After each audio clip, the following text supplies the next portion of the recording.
Here's what I eat in a day during off-season as a cyclist with type 1 diabetes, who's training 20 hours per week while cutting weight.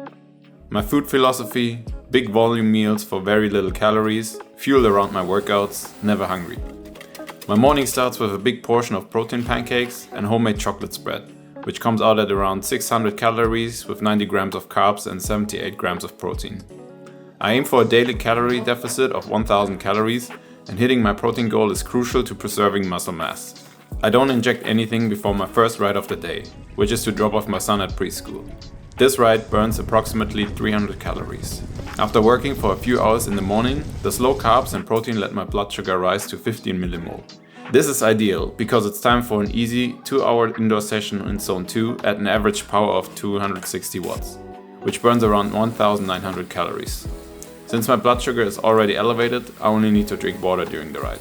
By the end, my blood sugar is down in the normal range and it's time for lunch. I make sure to already inject for my lunch first thing getting off the bike, so the insulin is already circulating by the time I start to eat. My go-to lunch at the moment is piti panna, which is basically just a bunch of veggies and meat diced up and fried. This 50% meat and 50% veggie ground mixture is an absolute game changer. Tastes like normal ground meat, but with half the calories. This meal comes in at 800 calories with 60 grams of carbs and 90 grams of protein. After working in the afternoon, it's time to head out on the bike again and pick up my son from preschool. I also have a short Swift race planned right after, so I eat 2 slices of toast to keep my blood sugar stable.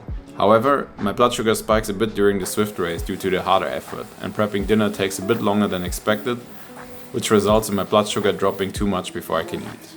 Another go-to meal, especially in winter, is salmon soup. It's filling for very few calories, adds an extra 40 grams of protein to my day, and it's a great fat resource. Because I'm burning a lot of calories today, I add some sourdough bread, which brings the overall carbs to over 100 for the dinner. After my son is in bed, it's time to work a bit more, and as a sweet snack, I usually eat low-fat Greek yogurt with flavor powder. Cinnamon cereal is my go-to at the moment. After finishing up my work, I enjoy a bag of popcorn while watching some TV, before heading to bed. This still leaves me at a massive deficit for today, but as the sessions in the coming 2 days are very easy, I can leave it as a buffer without worrying too much.